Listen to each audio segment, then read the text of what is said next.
So of course, si Ryan Serhant is not a stranger to that. Meron din siyang isang client. And this client happened to arrive.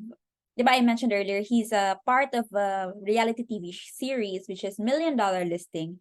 And eventually nag-air yung show na yon. So lumabas na yung show, nakita na ng mga tao. And si Ryan, when he went to the office the next day, ay iniisip niya na, okay, I'm sure there will be a lot of calls coming in. Pero surprisingly, wala. So, so he was a little bit disappointed. But then later on, meron nag-email sa kanya. Tapos nagsabi na, I saw you on television. Um, we're looking for an apartment. Tapos yung budget nila was $3 million. $3 million. So for Ryan, he was very excited. Kasi medyo baguhan pa siya nun at the time when he was on the show. And that was the first time that he got a client who had a budget as high as $3 million. So of course, he was very excited, right? He was very excited. He asked them what they needed. And they started to look at properties. So, ayun, naghanap na sila ng mga properties. And then start to show them all of the different options na feeling niya, I think this client will like this. But when they would go to one property, it's like, the ceiling is too low. There are not enough windows. Oh, gusto ko nang may balcony. Oh, wala itong parking enough. Yung mga ganun, parang ang daming, ang daming mga objections ng client na yon. And he didn't stop. He kept looking for properties for them. And they would always have, again, something to say na parang, hindi pa rin. So, after a while, many showings later, si client parang he was also nag-taper off na rin siya. Parang hindi pa siya pala ready. Ganon. And then later on, I will continue with the story.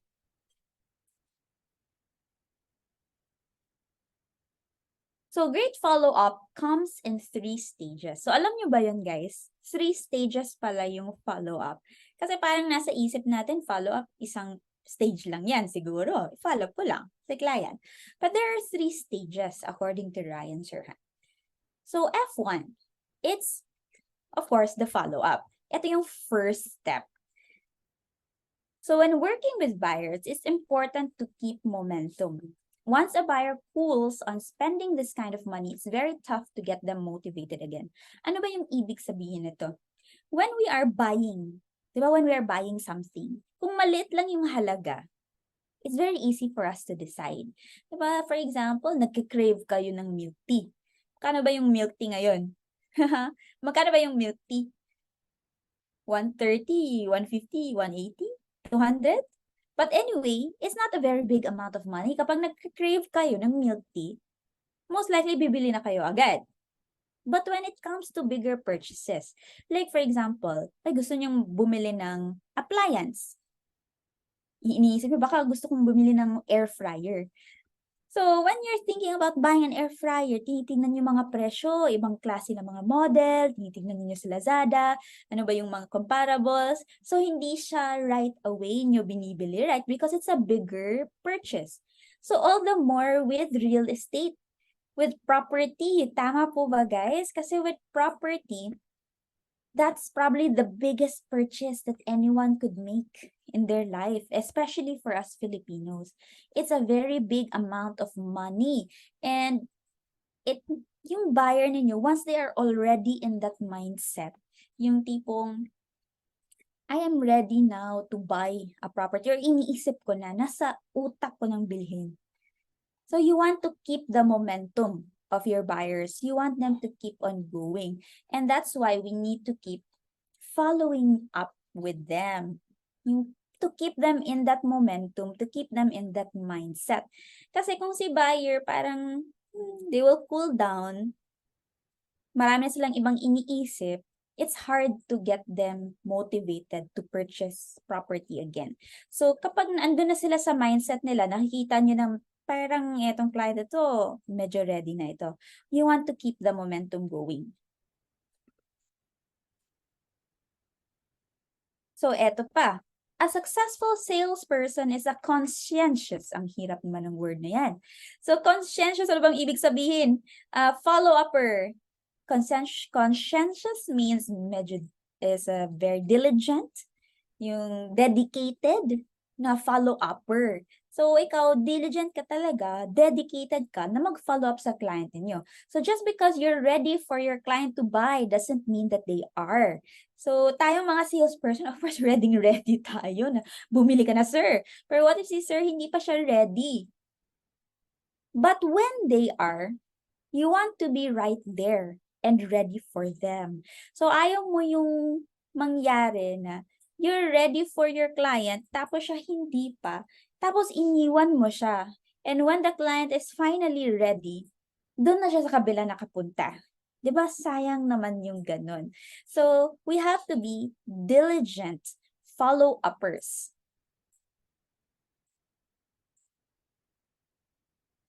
So, ano ba yung strategy ni Ryan Serhant? So, I had follow-up time blocked out in my calendar every week for warm and cold clients. I spoke to hot prospects every day. Following up is not really a fun task, so put it in your calendar so you're forced to do it. So, tanong ko sa inyo guys, do you have a follow-up time scheduled or blocked out in your calendar? 1 for yes, 2 for no. And again, no judgment.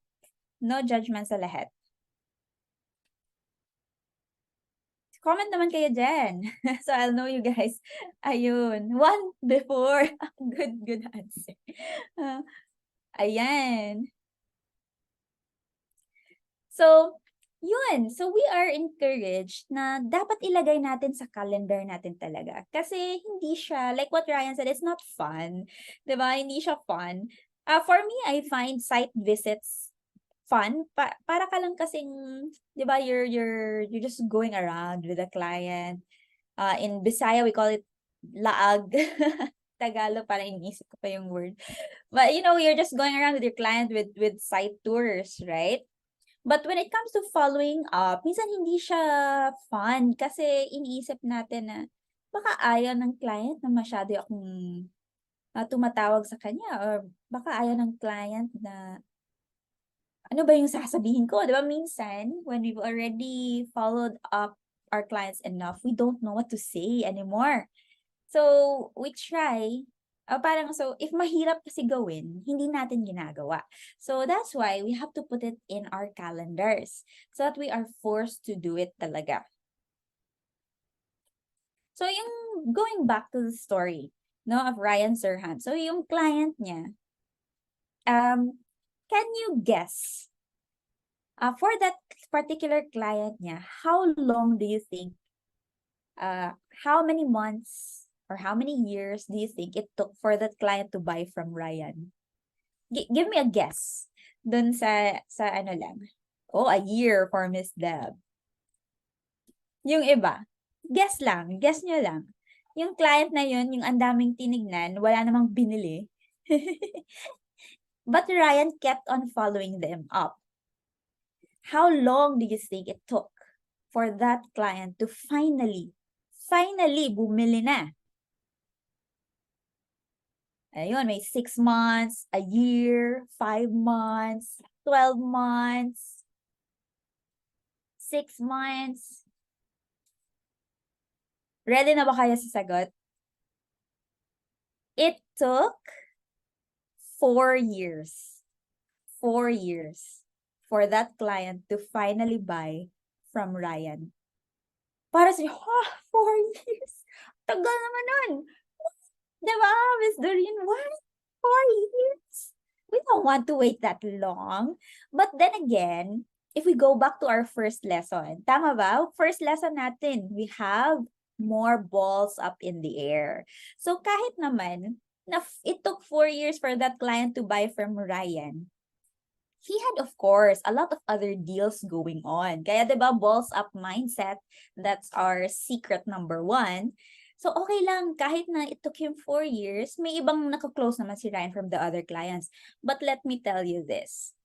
Yung original budget ni client was $3 million. Tama po ba? When he finally bought from Ryan, his budget had increased to $20 million. And when that client finally bought, it was very quick. Yung parang on the fourth year, I'm now ready. Actually, yung nangyari, nag-divorce si client. Yung wife pala niya yung masyadong indecisive. So, they had a divorce. Yun yung story. And when the guy, yung husband, sabi niya, okay, Ryan, I'm ready now. And it just one day of showing, bumili siya ng $20 million worth of property from Ryan Serhant. Okay ba yun? 4 years to wait for $20 million sale? Ano ba yung equivalent ng $20 million in peso? Paki-compute naman, guys. Hindi ako magaling sa math. But yun. Kahit na it took a long time, a sale is still a sale. Tama po ba? So, the thing with Ryan is that he never stopped. 1.1 billion pesos. Thank you, Richard. 1.1 billion. Okay lang ba yun, guys, sa inyo? Kahit ang 4 years ako maghintay, basta may 1.1 billion sale ako. No problem with me. So, ayun, si Ryan was always following up with that client. So, if you're wondering, ito yung sabi niya, if you're wondering if I ever thought of just giving up, I didn't. Most people would have given up. Tanong niyo sa self niyo, mag-reflect kayo. Are you most people? Kayo ba yung most people na give up ko na to? Or are you going to be like Ryan, who will not stop? Kasi sabi niya, following up is so easy. Sending an email is free. So yung follow-up na ginagawa niya dun sa client na yun, every now and then, when he finds a property na parang, eto, magugustuhan yata nito, sir, sinesend niya. Ini-email niya, libre lang naman yung email. Diba? Libre lang yung email. And if wala siyang ma-offer, magsasend siya ng mga updates. Ano ba yung mga pricing updates? Ano ba yung mga new projects? Ano ba yung mga any news that he can give to his clients? Ginagawa niya yung ganun. Kasi, para at the end of the day, yung client na rin, hindi niya malimutan si Ryan. Tama po ba? So, when he was finally ready, of course, sino ba yung tatawagan niya? Of course, si Ryan. Na every week nagsasend sa kanya ng email o baka at the very least every month. So, we had a discussion before about how often that you would follow up your clients.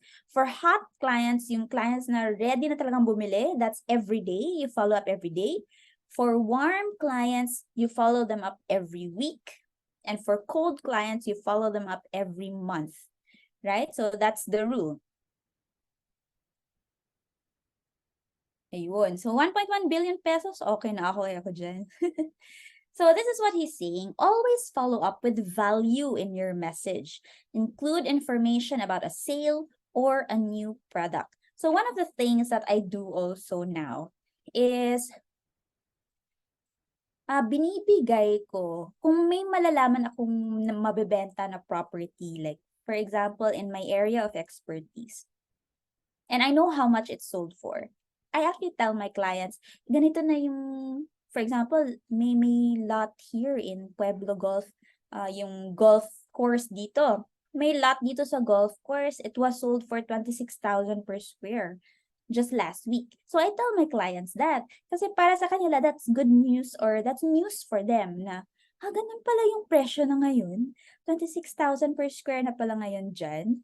So it's something that will make them feel knowledgeable as well. 'Di ba? Pwede nilang i-chika niya sa friends nila. Uy, alam mo ba, yung presyo dito is 26,000 na. Ang taas na pala. That's high for us, no? So in other areas, I'm sure ilan na ba? 100,000 per square, 400,000 per square, 500,000 per square. Right? So there are lots of ways. So paano pa? I follow all my clients on social media. I also save all of the birthdays in my calendar. Do you guys do this?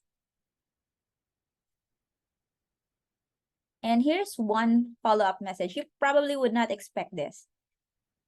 May nakita siya na yung client niya nag-post na yung anak niya, lumalaki na, di ba? Ganun yung mga clients natin on Facebook, on social media. They will post photos of their family. And ito yung isang follow-up message niya. Wow, your son is growing up quickly. Your apartment must be feeling small. Tapos nag-respond yung client. Sabi niya, oo nga, I think I need to upgrade our apartment. Masyado nang maliit. Masyadong lumalaki yung mga anak ko. Why don't you show me something? So, di ba, hindi natin in-expect na yung ganun na kind of following up, but you can do that. So, there are lots of different ways. You can share with your clients new properties.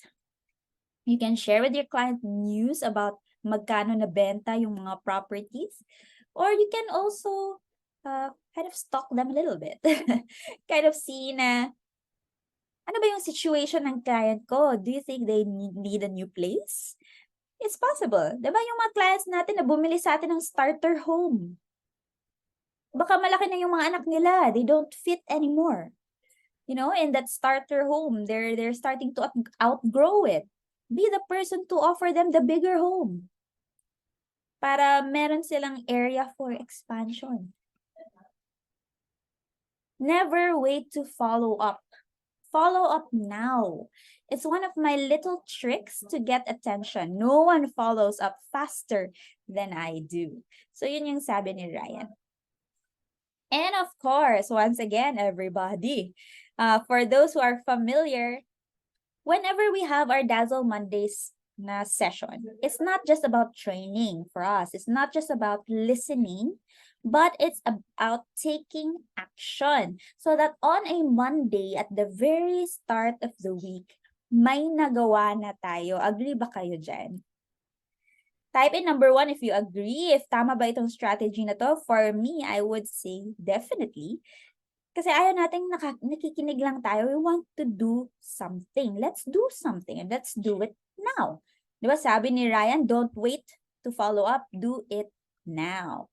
So let's take action. Ito yung tanong. Which client do you need to follow up today? Simpleng tanong lang po. Huwag niyo nang i-type sa chat.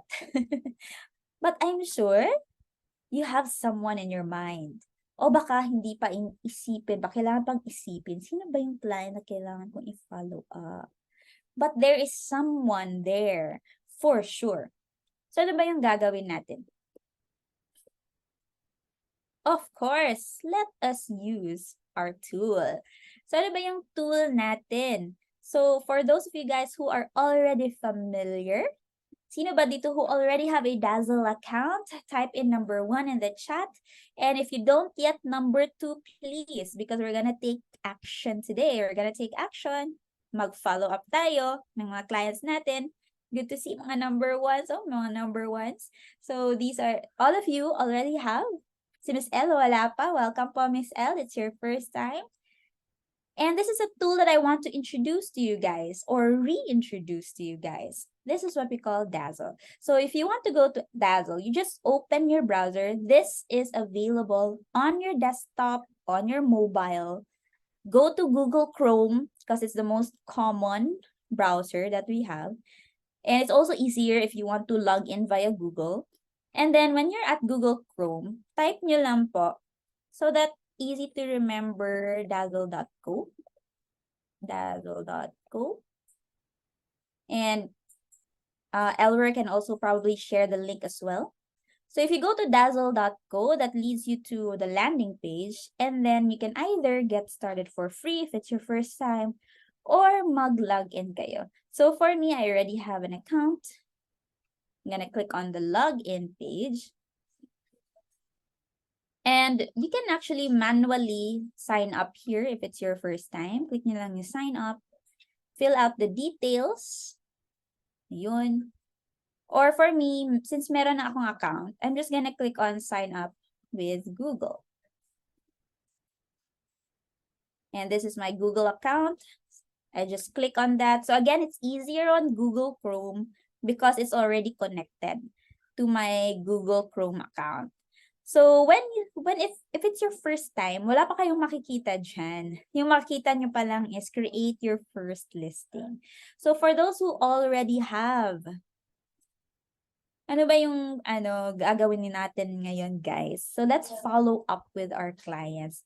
Very, very simple. So kung may naisip na kayong client ngayon, for sure. And when you think of a client already, you're also thinking about what property can I offer to this client, or o kahit hindi mo siya, parang hindi yata ito for offering, pero gusto mo lang siyang balitaan na, sir, may bago kaming property ngayon. For example, we have this new property. It's a brand new house. Baka eto, sir, something you're interested in, or baka you just wanna let them know na ganito na yung mga presyo ngayon, sir, for a 200 square meter lot. If you remember, 5 years ago, yung presyo nito was only 10 million, ngayon 18 million na. So there's all sorts of chismis that you can do with your buyers. So for those who are new here, you can actually just start muna tayo with creating your first listing, ano? So let me just go through that very quickly. Just type in the necessary information. So let me just go through that. And then let's say,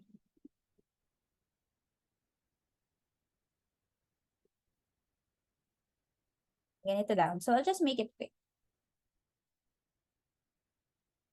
Of course, you can add a better description than that, right? So this is just an example. Tapos hindi pa nagtugma. Just a sample lang, guys. Ayun. So this is just a sample lang talaga. Desktop. Dami kong screenshot. Ito. So I'm just gonna choose this. So upload lang kayo ng mga photos. Again, on your phone, you can definitely do this if you're on the go. And minsan iniisip natin, medyo complicated mag-add ng listing, but it doesn't have to be kasi copy-paste lang tayo, guys, di ba? You just, especially if you're project selling, nag-post si developer ng mga photos ng project niya. Download niyo lang yun. Copy niyo lang yung description. And then you upload it to Dazzle. And yung mga kagandahan nito is that it will always stay there. Tapos hindi niyo siya kailangan hanap-hanapin all the time. Like, saan na ba yung mga photos nun? Of course, you type in the other information.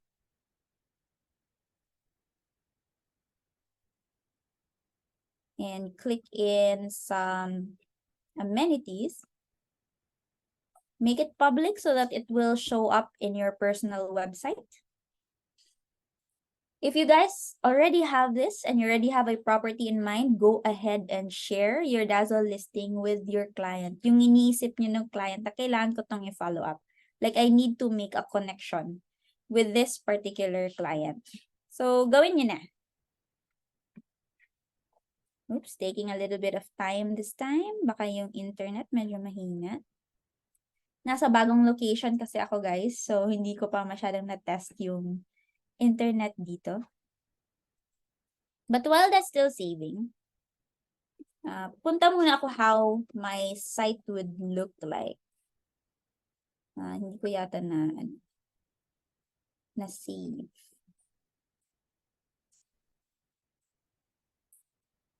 So, you have a my website over here. So, natapos na yata siya. Ayun. So, that's the one. So, once you already have your details there, you can now click on the share button. Share button. And then, makakopy yung link na yun. And since this is a new listing, eto na lang. I'll just look for 1 year. Kasi eto, legit ito eh. Click on the share button. Or you can also copy then the link from here. This is on my website. Again, you can see all of that there. You can copy this link. And then you can share that with your client. So you have two ways to share. Actually, more than two ways. Tapos i-share nyo yan sa clients ninyo on social media, whether it's on Facebook, on Viber, or you can also share it on your Facebook page account. And we also have an analytics tab, by the way, guys. Kung saan niyo nakikita kung ilang visitors po kayo. So, in the last 24 hours, medyo mahina ako today, 3 visitors lang. But at 25 views and 6 minutes average visit time. So, nakikita nyo rin kung ano ba yung tinitignan ng mga buyers ninyo. Ito si beachfront property, medyo popular talaga yan siya. Tapos si personal website. So, of course, guys, yung gagawin natin today, right, is that we will share your listing link with any of your existing clients. Kasi yun yung gusto nating gawin, that we'll be able to follow up with them. We'll be able to let them know that we are in this business. Mas maganda nga if you can send your link of your personal website, diba? You can again just copy the link. Share ko nga dito on the chat. And if you share it on Facebook or Viber, meron siyang thumbnail na lalabas. So they can see ano yan. And yun yung maganda. You can actually just share that to your client. You can tell them na, sir, meron po akong real estate website. This is updated every day. So you can just check every now and then kapag may gusto kang tingnan. And then you can also share that with your friends. Kung kapag meron kang kakilala who's looking for real estate, please do share my real estate website. So that's one way that you can definitely make use of Dazzle as a tool. So nakapag-share na ba kayo, guys? So before I go back to the presentation, if nakapag-share kayo ngayon, like right now, can you type in number 1 in the chat?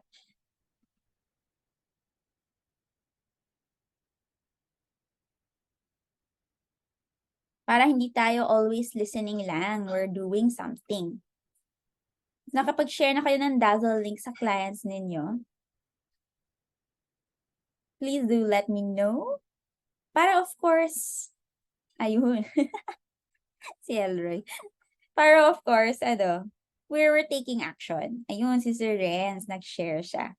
Because we never know, right? Baka yung client na yun that we're touching base with, bibili yan sa'yo. Whether it's now, whether it's few months from now, or there's 4 years later, okay lang yan. Because we're gonna be always top of mind for them. Ayun, si Miss Deb last week. Oh, it's a new week naman, Miss Deb. So, another sharing naman po. Alright, so what's the number 2, F2? So, that was just F1, guys, right? The 3 stages of following up. So, the next stage is F2, the follow through. Ito naman. Have you ever had a client that asks you all sorts of questions? Kahit ano na lang yung tanong. Minsan related sa real estate, minsan hindi na nga related. Type in number 1 if you have this kind of client. For me, meron ako mga ganitong client, especially yung mga bago in the city. They will, for example, you've closed a deal with them, and then they will start to ask you, meron ka bang kakilalang plumber? Meron ka bang kakilalang ganito na service or ganyan na service? Or kahit ano na lang, actually, they would ask you all sorts of things. Meron ba? Type in number 1 in the chat, guys, so that I'll know if you have this type of client as well.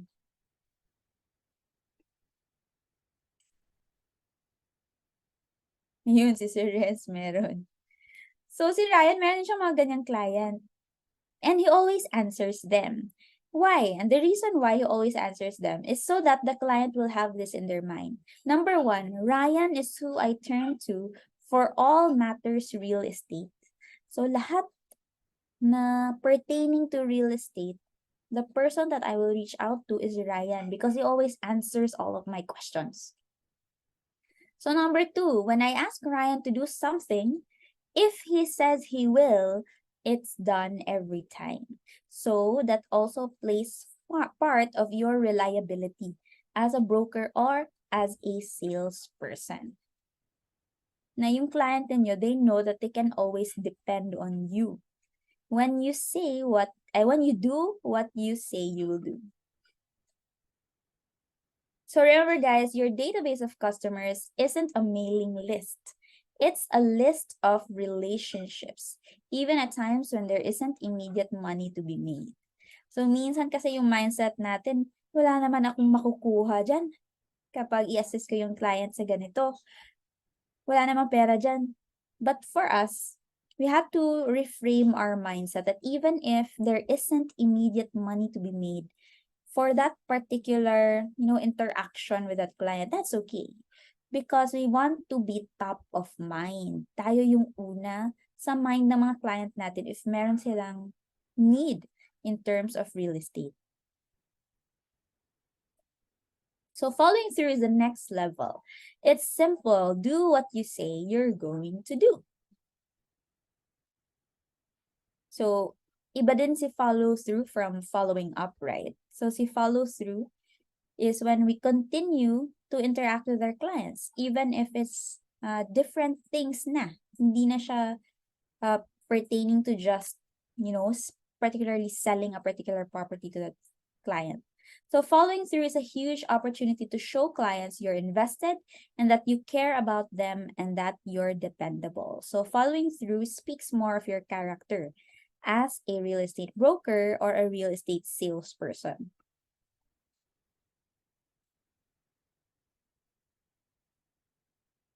Parang bumalik ako sa slide. So when you want to sell more and build relationships with repeat clients, follow through is the simple tactic that can set you apart from everyone else. So it's all about building relationships this time with following through.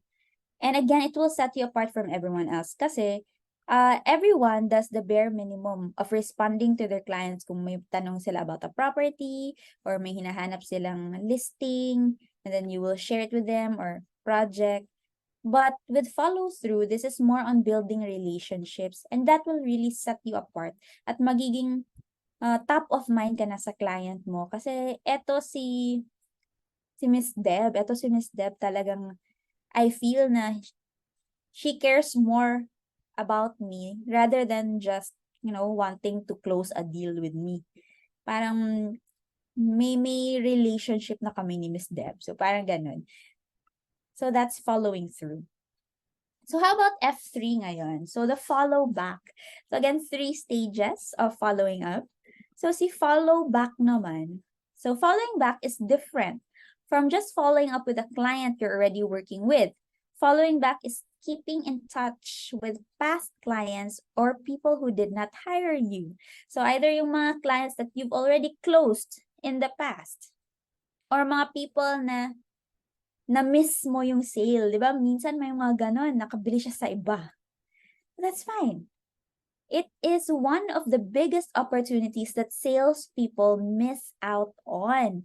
So that's one thing that we have to put in our mind, that we have to follow back with our clients. So whether na-close deal mo na yon, minsan kasi guilty tayo na na-close deal ko na si client. Okay na, I'm gonna move on to the next one.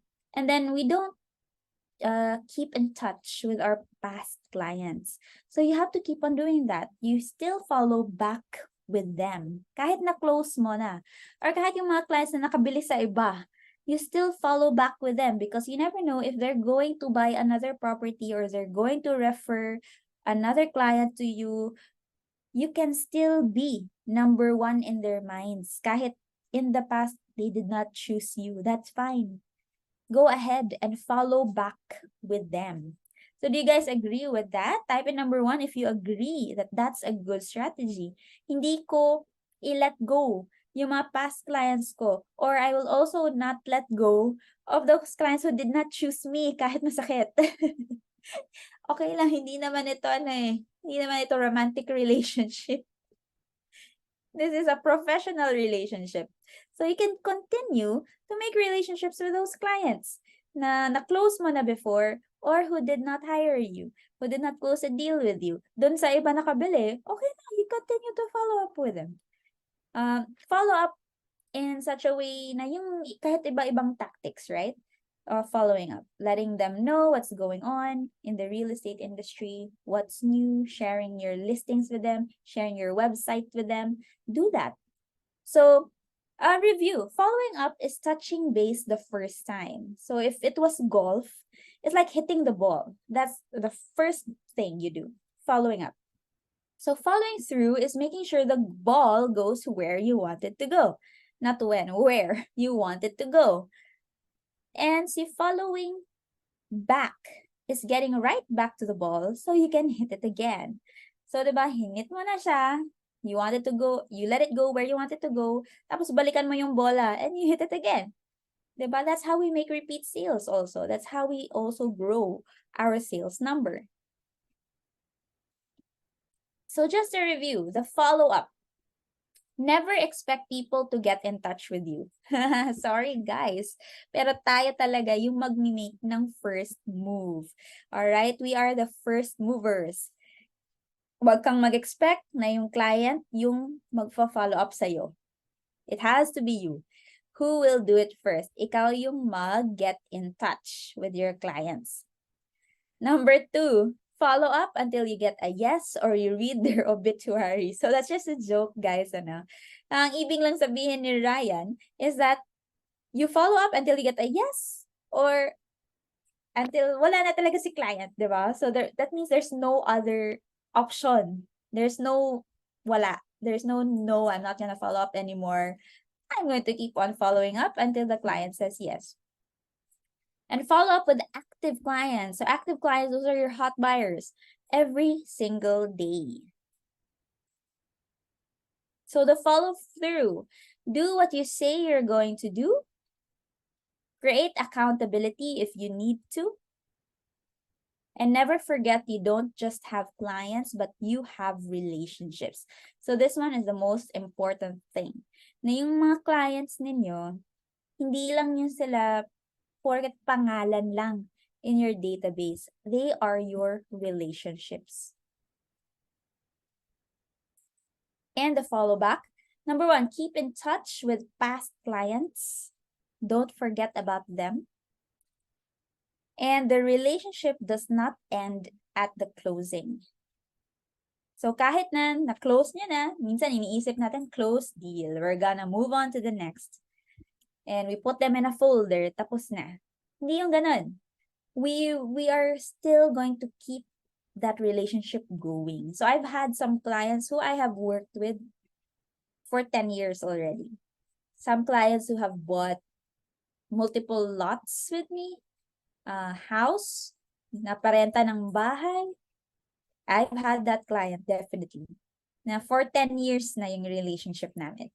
And it's very natural for them to reach out to me kasi ako na yung broker nila in their mind eh. So, yun. Marami akong na-close na deal for that one particular client. So, touch base with clients you lost. So, if you lose them once, you can always find them again. So, you can always touch base with those you lost. So, I know it hurts. It hurts kapag iba yung pinili ng client, dun siya sa iba nag-close. We'll get over it. Let's get over it. Na yung mga, we can feel bad for a while and then we go right back.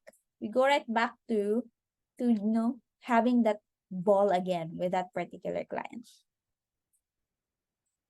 All right, so that actually ends our session for today. And of course, it never really ends until we have our paraffle for the day, right? Let me know if you guys learned something. If you learned something, please type it in the chat. Ano ba yung biggest takeaway ninyo? I'd love to hear from you guys. And we're also gonna have a quick Q&A as well. Kung may mga tanong po kayo, please do join our Facebook and Viber community so you guys will know when we have new webinars coming up. So of course, we do have a roster of speakers as well. So we'll be announcing new webinars for different topics. Can I also ask Elroy to type in the chat for the community links po natin ulit for those who are not yet part of the community. And for those who are already part of the community, please do share. Please paki-share nyo naman po. Yung mga communities po natin with your realty mates, yung mga kasama po ninyo sa realty, yung mga co-brokers po ninyo, so that our community will keep on growing. Tayong lahat, we will be able to achieve more sales. And again, a big congratulations to our Dazzler of the month. So this is Miss Clarice, who has a total of 135 listings in their Dazzle personal website. O, diba guys? 135 na yung listings niya. Ang dami na yung pwedeng ma-send sa mga clients niya. So we hope that you can also have that kind of volume for your projects, for your listings, whether you're a project seller or a brokerage seller. And ito po, so this is our Facebook community. That's a QR code as well. So you can join that. And again, may konting invite button lang po dyan, guys, which you can click on and then you can easily invite your mga realty mates or mga kasama po ninyo in the industry. So whether it's your organization or yung mga ka-deal ninyo, so that it's easier for everybody, because I think it's easier for everyone if we're all using Dazzle na rin. And finally, eto na. Get a chance to win 500 pesos. So last week it was Miss Joy of Joyful Realty was the winner. And now I'm gonna stop sharing my screen and I'll ask Elroy to be the one to share his raffle. Pa-raffle po. Oh, before that, baka may mga tanong, let us know if you have questions. Type it in the chat or you can also raise your hand if meron kayong mga tanong.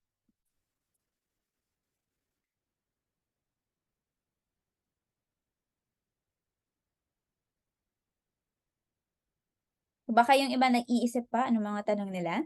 And now we're gonna spin the wheel for our third 500 peso GCash winner for the month of August. Can you spin that wheel? And we'll see kung sino po yung winner for this week. Ayun, may entry naman ulit si Miss Joy. O, nakikita ko yung pangalan niya. Okay, let's have a countdown in 10, 9, 8, 7, 6, 5, 4, 3, 2, 1. All right, spin that wheel. Okay lang po, Miss Emma. We're all already ending na rin po. And our winner... Ayun! Nanalo na! Si Sir Elijah Arias. May ibang winner na talaga tayo. So, si Sir Elijah, he also came close last week, actually. So, this time, eto na talaga, siya na talaga yung winner. Congratulations, Sir Elijah Arias. You finally got it. 500 pesos for you this week. And for those who are watching, guys, share nyo lang yung Dazzle links ninyo on social media. Don't forget to hashtag Dazzle so we can see it. Or you can also tag our Dazzle Facebook page so that we'll know that you guys have have already shared your links. So, since it's a holiday today, Sir Elijah, you can claim your prize. Baka bukas Shannon will be in touch with you. So, si Sir Mark, makasali nga sa susunod. Yes, next week is the last week na.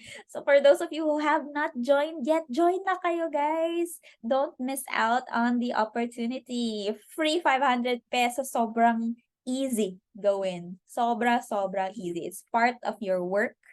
Itag nyo lang si Dazzle. Part na kasi yan sa ginagawa ninyo eh. Mag-share ng mga projects ninyo. Kaya before si Miss Joy, 25 yung entries niya in 1 week. Of course, nanalo siya talaga. So, go guys. That's just part of how you do your business. Hashtag Dazzle nyo lang. And who knows, the best part is baka may buyer kayong mag-inquire. So that's the best part talaga. All right. So again, make sure you log into Dazzle today, share your links with your clients so that you can follow them up, follow through, follow back. And ayun, that ends our session for today. And thank you so much for joining us, even though it's a holiday. And we will see you guys again next week. Have a great day.